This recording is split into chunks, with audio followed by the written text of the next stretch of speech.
నూరేళ్ల నా ఊరు ఈ మహా కార్యక్రమానికి ఇచ్చేసినటువంటి వేదిక మీద ఉన్న పెద్దలందరికీ, మా బీసీ సంఘం జాతీయ అధ్యక్షుడు శ్రీనివాస్ అన్న గారికి, మా వరదరాజు హీరో రవిచంద్ర గారికి, ఇంకా మిగతా మిత్రులందరికీ పేరు పేరున ధన్యవాదాలు తెలియజేసుకుంటూ, అలాగే ఇక్కడికి వచ్చిన మీడియా మిత్రులకి, గాయని గాయకులకు, కవులకు, ప్రతి ఒక్కరికి నా తరఫు నమస్కారం చేస్తున్నాను.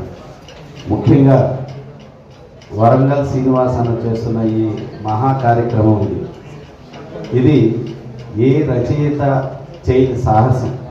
ఎందుకంటే 243 చరణాలు అంటే అసలు అసాధ్యమైనటువంటి పని. దీన్ని జనరల్గా మనం సినిమాలో ఒక పాటకి ఒక పల్లవి 2 చరణాలే ఉంటాయి. కొన్ని సంవత్సరాల నుంచి వస్తున్నటువంటి ఆచారం లాగా ఒక పాట అంటే ఒక పల్లవి 2 చరణాలు ఉంటాయి. అటువంటిది 243 చరణాలని పేర్చి నూరేళ్ల నా ఊరు అనే ఒక గొప్ప కావ్యాన్ని రాయడం అనేది ఏ రైతులకి అసాధ్యం అన్నమాట.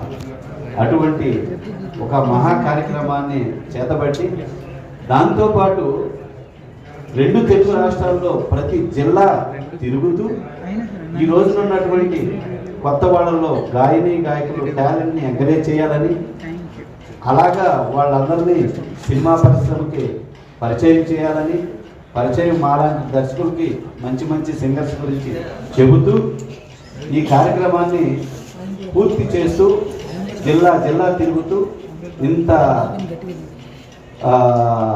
సంగీతం పట్ల, సాహిత్యం పట్ల ఇంత గొప్ప సేవ చేయబోతున్నటువంటి ఒక గొప్ప సరస్వతి పుత్రుడు మా వరంగల్ శ్రీనన్న. ఆయనతో పాటు ఇంకా ఎంతోమంది గొప్ప గొప్ప రైటర్లు ఉన్నారు.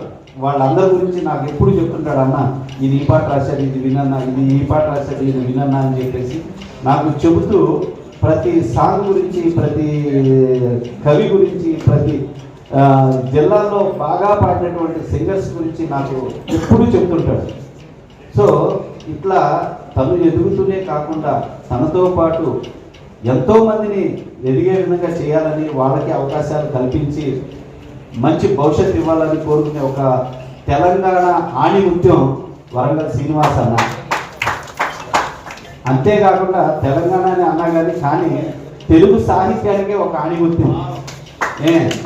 అటువంటి వ్యక్తి ఈ సాంగ్ తోటి, ఈ మహాకావ్యంతో ప్రపంచవ్యాప్తంగా వెలుగొందాలని, వరంగల్ శ్రీనన్న పేరు చరిత్ర పుటల్లో ఒక పోతన్న గారిలాగా ఒక పేరుగా స్థిరస్థాయిగా నిలిచిపోవాలని ఆ సరస్వతి మాతను కోరుకుంటూ, అలాగే శ్రీనన్నకి నేను ఒక మాట ఇచ్చాను. అదేంటంటే, మనం ఉన్నన్ని రోజులు నా సినిమాలు కొన్ని మీరు సంగీతం చేయాలన్నా అని చెప్పి, అలాగా నా సినిమాల్లో వరంగల్ శ్రీనివాస్ అన్న నెమలి అనే సినిమాకి పాటలు రాస్తూ సంగీతం అన్నయ్య చేస్తున్నారు.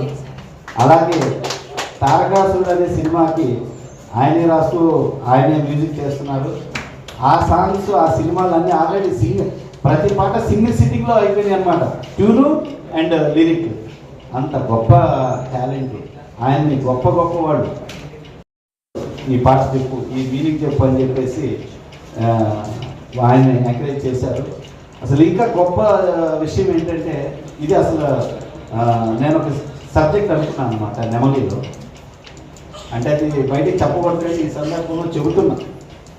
ఒక పాట రాయాలంటే ఒక రైటర్కి నేను చెబితే అది ఆయన రాయటానికి టైం తీసుకొని 1కి 3-4 సార్లు చెప్తే కానీ ఈ లిరిక్ అంతా పక్కా ఓకే, ఈ కాన్సెప్ట్ ఓకే అని. నేను ఒక గ్రేట్ లవర్ మీద అతను ఒక లవర్ని ఊహించుకొని పాడే పాట రాయాలన్నా, వాళ్ళిద్దరూ చనిపోతారు. చనిపోయిన తర్వాత ఆ పాట వింటూ ఒక 300 మంది లవర్స్ చనిపోతారన్నా, అలాంటి ఒక పాట రాయాలి అని చెప్పాను. ఇది నెమలిలో కాన్సెప్ట్ అన్నమాట. అయితే నేను ఈ పాటకి ఎన్ని రోజులు తీసుకుంటాడో ఏంటో అనుకున్నా, కానీ కరెక్ట్గా సింగిల్ సిట్టింగ్లో అంత గొప్ప పాటను రాసి, అంత గొప్పగా ట్యూన్ ఇన్స్పైర్ చేసి నన్ను మెప్పించాడు. థ్యాంక్ యూ సీనన్న. అంతా అది రాశారంటే అటు అలాగా ఈ నా ఊరు నూరేళ్ళు నా ఊరు అనేటువంటి ఒక హార్ట్ ఫీల్ని, ఒక గొప్ప ఫీల్ని ప్రజెంట్ చేస్తున్నందుకు తనని ప్రోత్సహిస్తున్నటువంటి ఇంతమంది మీడియా మిత్రులకు, గాయకులకు, సాహిత్య ప్రియులకు, మిగతా అందరికీ మళ్ళీ పేరు పేరు వందనాలు తెలియజేసుకుంటూ శిరస్సు వంచి నమస్కరిస్తున్నాను. Thank you so much. Thank you very much.